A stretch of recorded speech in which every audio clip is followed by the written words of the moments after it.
Hello, I'm Sean Lambert, and this is Bitterwood set up in front of me here.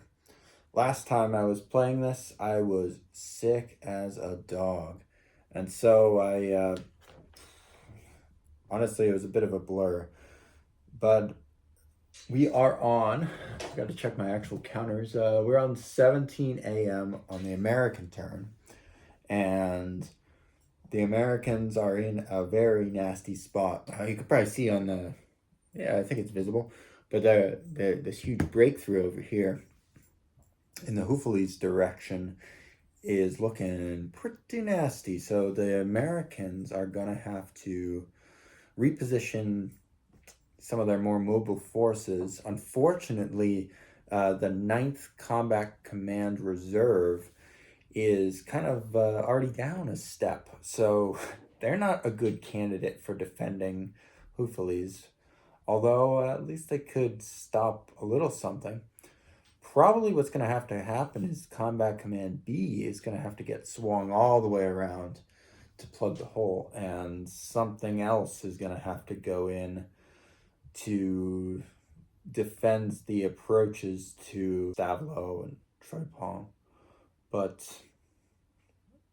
I guess that's better than having no options. It's been a pretty blood. We already have 6 total losses for the Americans, so they've taken some damage.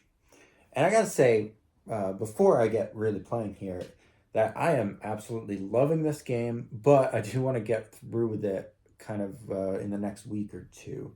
So you'll probably see a whole bunch of Bitterwood stuff coming out in short succession, because I just want to finish my first campaign of it, get it all edited up, get it on the YouTube, and then I really want to get War for America to the table, because I'm really excited to play that. And then after that, I'm gonna get back to A World at War. But obviously, War for America is probably gonna take me at least a month to really enjoy. So probably won't get, unfortunately, I won't get World at War back onto the table for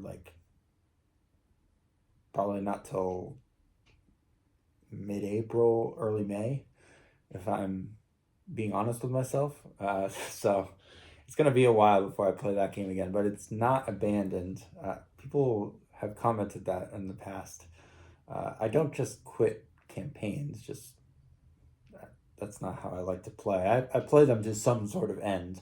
And if I do make it to the end of a campaign, I will put in the title of the video, end. So even if it's not really the end of the campaign, if I just want to quit, I just say end. All right? So without further ado, I will get to playing this game. I think the thing I hate the most about filming board games is not being able to see my audio levels. If anyone knows a good app for the iPhone that can show your audio levels while you're filming, well, let me know, because holy God, it is obnoxious trying to figure out if you sound good. Because I don't know of a way that I can monitor my own audio levels. It's literally drives me insane. I've been so lazy with the counters. I haven't been putting them back in their bag, because I end up reusing them constantly anyways. And one of the things I really love about the gameplay of Bitterwoods is, as the game is starting, you don't need to use the whole map. So you can kind of just throw shit on the table to keep it out of your way. But you are really just playing the front line. And I haven't really experienced a physical war game with such a well-defined front line. I really love it. I kind of want to play more games where this kind of thing ends up happening. One of my goals for this year is to get a copy of Time for Trumpets. So I am on the lookout for a copy of Time for Trumpets. If I really don't want to pay full price for it, because I'm kind of scared of it, to be honest. I'm not sure if I'll like it. But, I mean, Bruno is such a nice guy, I want to buy it anyways. But I kind of want to buy a used copy, even if it's punched already. I don't particularly care. I'm just flipping all the artillery that was fired to their unfired side, so I remember to move it. All right. So now the first thing I want to address, I think, is this huge gap down here in between Bastogne and Vieslam. And I think I have to give up St. Vith in order to do so. The problem I face is that, well, I guess this is 2 movement points to get into there. And then I could take the road. Is that the cross? Where is the crossroad? Oh, okay. So I could take... that's really not good for me. Oh, wait, no. Lightwood's... This is an infantry unit. So Lightwood's for infantry units is only 1. So this would be 1. Yeah, I think we can do this. So if I sit behind St. Vith, what I'm trying to do is to get to maybe this hex here. What is that? 1515. The town above it is Recht. I think that's how you pronounce that. Sorry, my Belgian, French, whatever the hell these towns' pronunciations are.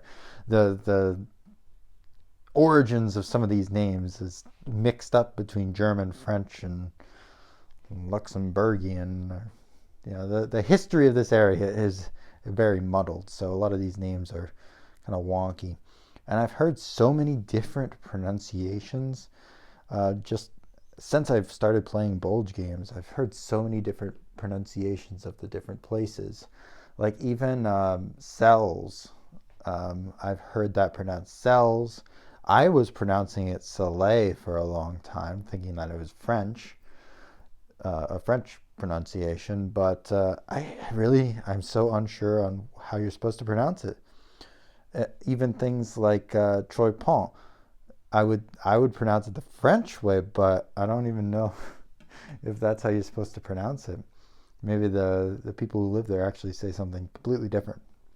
So if you know a pronunciation, somebody had a great comment on one of my Russian videos where they were saying how to pronounce what was it, Perkakiv? I still can't pronounce it, even having it explained to me. So my Western tongue does not make such vile movements. But I think what I'll do is, so move here is 1. I could do 1, 2, 3, and then I could get pretty far on the road. Because he's got 4. So I could get all the way to here. Maybe I do that. Just use the road. It's probably not the smartest idea. I just accidentally flipped him. He's supposed to be down a half step, or down a step. And then I'll find something to backstop him with. Not super concerned about it, to be honest. But I do want to back this guy out of here and drive him around. So our mechanized guys can go 4 hexes on the road per every 1 movement point.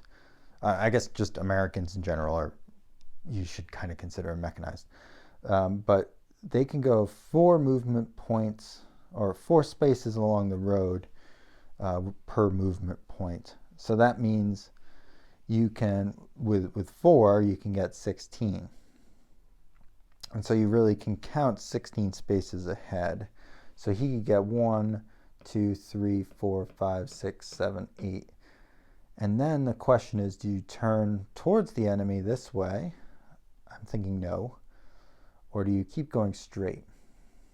So he could do 1, 2, 3, 4, 5, 6, 7, 8. So that's 2 movement points. And then he could do another 4 to get 1, 2, 3, 4 to here. And then the question is, do you stay on the road or Or do I keep trying to go down a little bit further and give up ground in exchange for getting into that town? Oh, I also have to check out my reinforcements. I've been really bad about following the sequence of play in general in this game, so I guess reinforcements are just movement phase anyway, so it doesn't really matter. I'll do them at the end. I'll try to find spots for my guys first and then see if the reinforcements can plug the gaps. So this would leave him with one more spot he can go. 4 more hexes rather. So he could get all the way here because 1, 2, 3, 4, which is very tempting. I think that's what I'll do.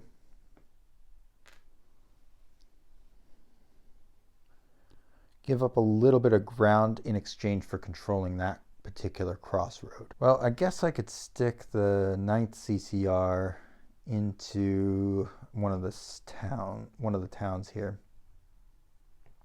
So I could do 1, 2, 3, 4, 5, 6, 7, 8. I could do it like that. Because they're going to be hard pressed to chase us down. I don't know if this is giving up too much ground though. All right, so now what do we do with this guy? I think we want to do something like 1. I can't go there. I could do 1 movement point, 2, 3, 4, which puts me back into this little town. Very easy to surround me there though. So I'm not grooving on that idea. But the only other option is I do 1, 2, 3, 1, 2, 3, 4. But at least that's defensive, more defensive terrain. God damn it. I wish I could get further away. Well, let's go up to there for now. And then we could go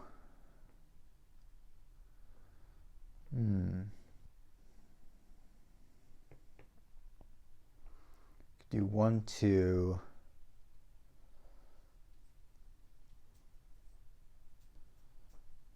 3, 4. Oh god, that's bad. He could easily get surrounded. Shit. Yeah, this is a bad spot for him. Maybe I just have to bounce him up. So he could do 1, 2, 3.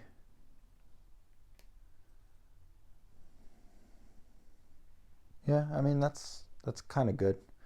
And then we could swing this guy all the way around. So he could do 1, 2, 3, 4. We could just stick him in there. Because then at least we can hold this. We could move this unit all the way down if we wanted to. 1, 2, 3, 4, 5, 6, 7, 8, 9, 10, 11, 12, 13, 14. You could do something like that.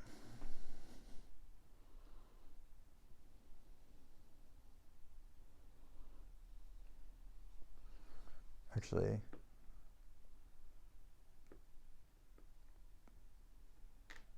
put him in there. That's harder to get to. And now we have some artillery support for these battles. I like that move. You know, we could still be a pain in the ass with our air. We do have air next turn, so we can still be a pain in the butt with the air. And I don't feel too bad about that setup. We absolutely must hold down here. Okay. So this is where we're going to get some reinforcements. So I'm going to go check out what we get for reinforcements, and I will be right back. All right, so it's looking like I am going to bring on every reinforcement available except for the ones that are supposed to come in down here. These 2 guys. These were supposed to come in on A and B, but there's A and there's B, and I don't want them to come in there. Although it would be kind of funny. I'm not that aggressive in this case. So we're going to delay their arrival. And when you delay a unit's arrival, it means that you can bring them in on any reinforcement hex along the same side of the map. So in this case, we can bring them in to probably into this area here next turn. So it is fine to just delay them a turn. It's not so desperate down here that they're going to make that much of a difference. I mean, it's just an artillery unit and an infantry regiment, so it's not a huge deal. But what is a bigger deal is the units we're bringing in on the north of the map up here. And those include an entire combat command, so the 7th Combat Command, and an infantry regiment coming in right on cue. See what I did there? But most of them are probably going to be able to get into combat pretty quickly. I think they're definitely necessary to hold the north, because with the potentially dangerous big swing from the SS Panzer units, I think at least committing the infantry unit and the artillery unit to the north is going to make that area kind of impassable. So it pretty much prevents the threat of a breakthrough in the north. So that's what we're going to do with them. Now, when you enter the map, it costs a full movement point, regardless of terrain. So just because it's on a road doesn't mean you get a quarter movement point. You have to spend an entire movement point just to get onto the map. And then after that, your movement is normal.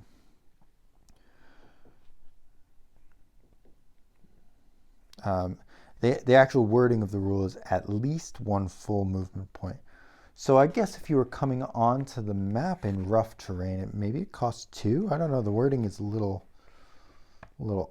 odd there. But I'm going to say that it costs 1. Just flat 1. I'll play it that way because I'd rather have reinforcements come in and make a bit of an impact. Especially because that's a road hex. You wouldn't be paying, the road continues on further north. Just because he's coming on here doesn't mean that he wasn't driving on the road to get here. So he's going to pay 1, 1, 1, and then 1 for each of these. So that means they all have 3 left, so they can move 12 road axes. Or, in this guy's case, I'm going to have him actually move 1 here and then onto the road. So that wastes 2 out of 3 of his. And then he can move 4 up from there. So 1, 2, 3, 4 can get him to there. This guy can get much further, and he will. So he'll do 1, 2, 3, 4, 5. And then I think what's kind of nasty here is we could block the road with this little setup, and then they're kind of screwed. They think that's going to be hard to get by because they'll have to fight all the way through these hexes and then fight through more. Alternatively, what I could do is because I could 1, 2, 3, 4, 5, 6, and then I would still have enough for the 1 whole movement point to get next to these guys here. That's kind of interesting. So 1, 2, 3, 4. Yeah, I think that's the play. Yeah, I like that personally because even though that's not great defensive terrain, we still have 10 points of artillery to throw into that battle. So it should be fine, honestly. obviously, we're going to be relying a lot on our air to hold the middle of the map, but the top of the map we should be able to kind of rearrange in a way that doesn't completely screw us over. And then we want to dig in with anyone that we can. So the bottom of the map guys, they'll just dig in. We'll just put them all in improved positions because it doesn't do us much good to move out of our current spots because they're already kind of maximally delaying. Well, actually, maybe Combat Command A can move back one. Just zoom into that for a second. So the 9th Combat Command A here, if they move back one, that is a slightly better position. And ideally, well, they could still get surrounded here, I think. No, they can't get surrounded because nobody can get to here. So I think that's a good spot. But this guy on the other side of the river with Middleton, he can entrench right here. So he might as well do that. Might as well entrench here, right? In Longueville. And the other guys all moved. So then we're coming all the way up to the north end of the map again, trying to find any other guys that aren't going to move that can entrench. And I'm not really seeing a whole lot. And in fact, I think I do want to kind of pull this little line back a little ways. I would like to come back to here so that we could, does that open things up though? Well, Gorzani's not down there, so I'm not worried about the sneak. 1, 2, 1, 2.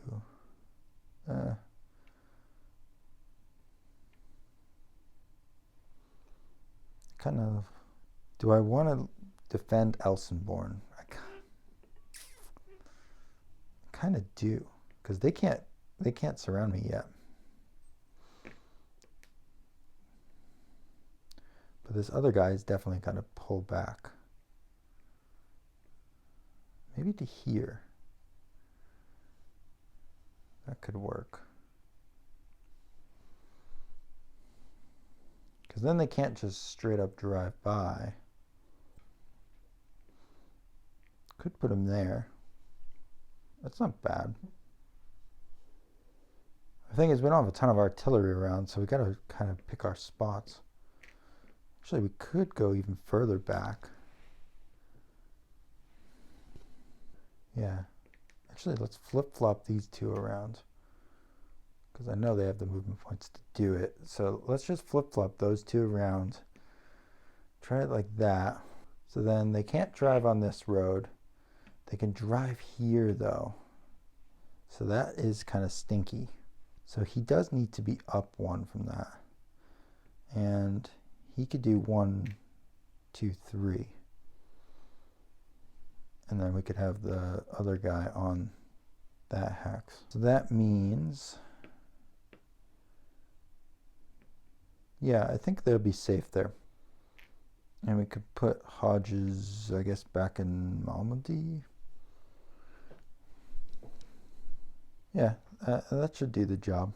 All right, as far as the 7th CCR goes, okay, so they have 12 hexes, right? 1, 2, 3, 4, 5, 6, 7, 8, 9, 10, 11, 12. They're kind of heading down towards Stavlo. And then both of these guys go 1, 2, 3, 4, 5, 6, 7, 8, 10, 11, 12. Got to push my other counters further back now. We're getting near the middle of the map already. Not that close. This guy's already in an improved position. He hasn't moved. All right.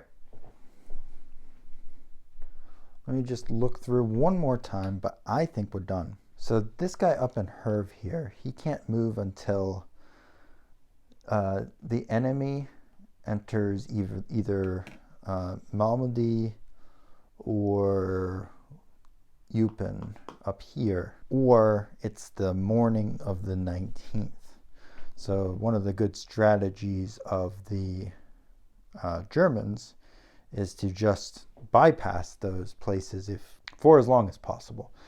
So like ideally the route as the Germans that I want to take is to come up this road here and head up towards Liège. So as the Americans, you really have to be careful to make sure that you blow this bridge as soon as you are able to. So you really got to stack stuff up onto that hex and make sure that you can blow the bridge. What could happen this turn, or what could happen, say I didn't put this unit here behind him to back him up. If that wasn't there and you got a really good result like a D4, you could do boom 1, 2, 3, 4 and be over the river, and then you are very you're basically screwed, because getting to this crossroad, like these two crossroads hexes, becomes a lot easier if you don't have to cross the river while under fire, and it doesn't give them a chance to blow that bridge. I think that bridge is one of the most important bridges in the game, because if you can hold that until the 18th, when you can, or until you get, a situation where you can blow bridges, then you're in really good shape. I said 18th, but you can actually blow bridges this turn. So we are going to try to do that. If there's an enemy 1 hex away from the bridge, you roll on one of these charts up at the top here. If I can zoom in on it. Yeah, so see that bridge demolition chart? Oh, Jesus. So that bridge demolition chart, we're going to be rolling on the second column of that for most of our rolls. And the one that I'm thinking about doing is this one down here. We're done with all our movement, so you do the bridge demolition at the end of the combat phase, but I don't think we have any chances at combat because we just don't have enough force in any one place to attack. That will come. Eventually we will have that force. But we do want to try to blow as many bridges as we can this turn. Unfortunately for us, I believe we can only blow this one bridge here because the enemy is not adjacent to any of the other hex sides, nor are they within 1 hex, because the other bridge that could potentially be blown would have been up here. But if they were in this hex, then yes, they could blow it because they're 1 hex away from the bridge. But they're not. They're 1 back from that, so we can't blow that bridge yet. So we have to try to blow this bridge and preferably succeed. So to attempt to blow the bridge, you just roll a d6, and on a 3 or less, the bridge is blown. And we got a 2, so the bridge is indeed blown, and that is a heartbreaker for the Germans. That's an absolute game changer. That's huge.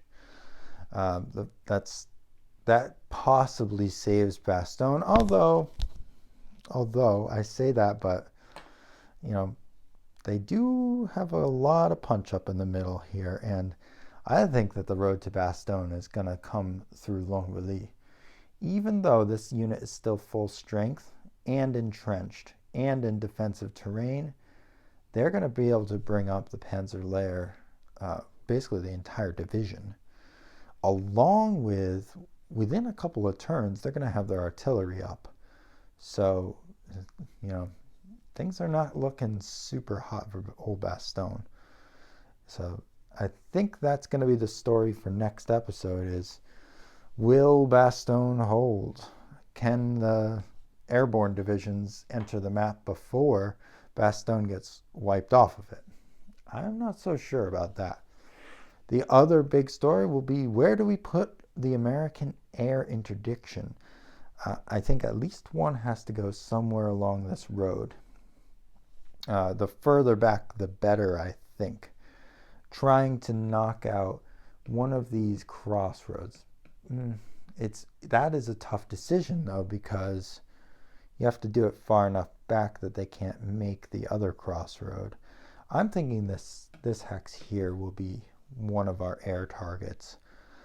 And then the second air we might actually be able to save for combat.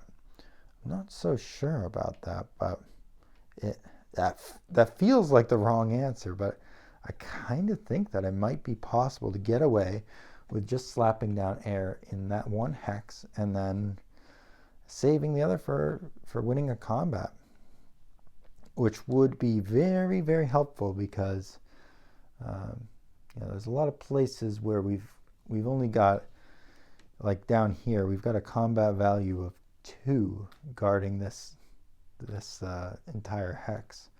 I'll actually put that on top just so I remember how weak it is. But that's the kind of place where shifting could come in handy.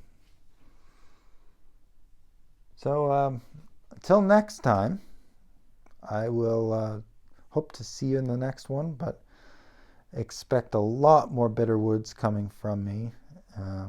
And I really, really, really recommend this game, especially if you're just trying to get into Battle of the Bulge games in general and you don't know which one to buy Bitter Woods, because it will teach you the mechanics that are used in a lot of other Battle of the Bulge games. I think, and I've heard this from other people, I think if you don't play Bitter Woods, it will make it much more difficult to learn a game like Time for Trumpets, Bruno's other game, or alternatively, I think playing Battle of the Bulge or playing Bitter Woods before attempting Wacht am Rhein would have made my experience a lot different, because this has really made me understand how things are supposed to look to some extent when they're set up. And more than that, it kind of teaches you the strategies of the American side, because that's what's really complicated to me, is like how do you hold on as the Americans when you're so badly outnumbered? So thinking about the like backstopping strategies that you're seeing kind of everywhere along the map, just these little clumps, the little triangles, and those kind of strategies in Bitter Woods translate into other Battle of the Bulge games, because a lot of them have similar rules about kind of constricted movement along the roads and the importance of the artillery, especially for the Americans. So I think that it's actually a really good idea for a new Battle of the Bulge player to start with Bitter Woods, or potentially even one of the older Battle of the Bulge games. But Bitter Woods is so nice because it's cheap from Compass Games, and it's pretty easy to get into. Now, admittedly, I had the advantage of learning it from people who have played the game a lot. So I feel relatively competent even after just playing a few turns now. And hopefully I can play it against some more people later in the year. But it is such a beautiful map. The counters are beautiful. The art on the box, I still love that. The player aids are great. So just all around, it's hard to recommend the game enough. Until next time, see ya.